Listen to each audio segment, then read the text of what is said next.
everyone, Chef Yoda the dog here. I've got some tragic news. My mom, she made her normal Monday meal video and she was showing every step of the recipe she was making. And then her phone, once she edited the video together, would not download it because it said she didn't have enough storage. So she deleted the videos and then realized that since she deleted them, they would no longer work in her iMovie app, which they did not, and well, she lost all of her footage, and we already ate the meal. So I'm just going to try to make lemonade out of lemons and just tell you what the recipe was, and then she'll put a link to it in the description box below, and we'll call it a day. All right, so today's meal was baked teriyaki chicken, and so it's from the All Recipe Dinner Spinner app. And again, the link's going to be below.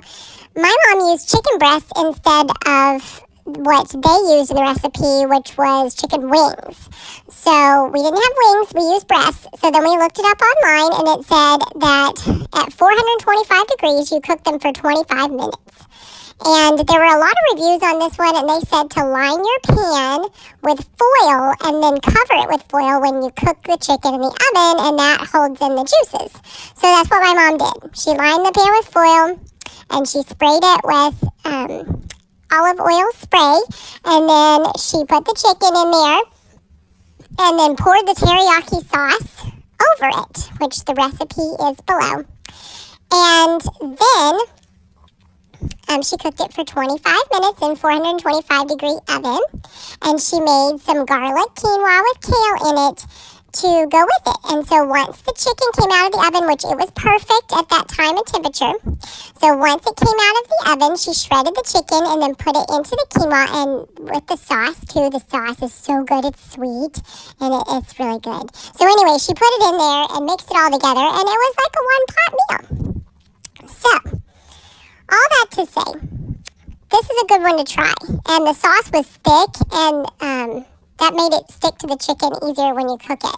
And it had cornstarch and water in it. And my mom doubled the recipe because the reviewer said to do that. So she did that too, and then it was plenty of sauce. So you make your own teriyaki sauce in this recipe, but it's cornstarch and water, and then it's sugar, and she used a combination of coconut palm brown sugar and also some xylitol white sugar. So she mixed that together because that's what one of the reviewers said to do, that it would tasted better that way.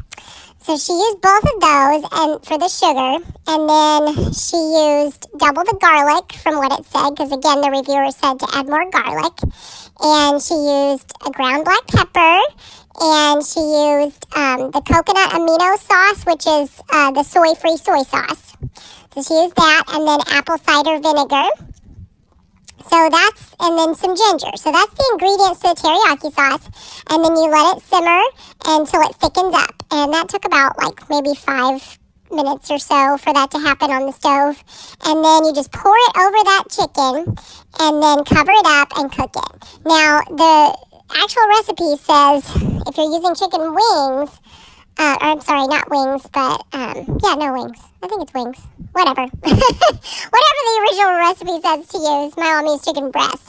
But it says to put the sauce on the wings and then turn them over and put more sauce on them, and then put them in the oven for 30 minutes, then take them out, then turn them over again, then pour the rest of the sauce over it, then put it back in the oven for another 30 minutes. That is just all not necessary. So what my mom discovered is that you just pour the sauce over the chicken before you put it in the oven, cover it in foil, and you're good to go. And it tastes delicious. So, sorry that you didn't get to see the process. My mom did video it, but then lost the videos. So she thought I could just tell you what happened, and then we'll put the link below if you want to make it yourself.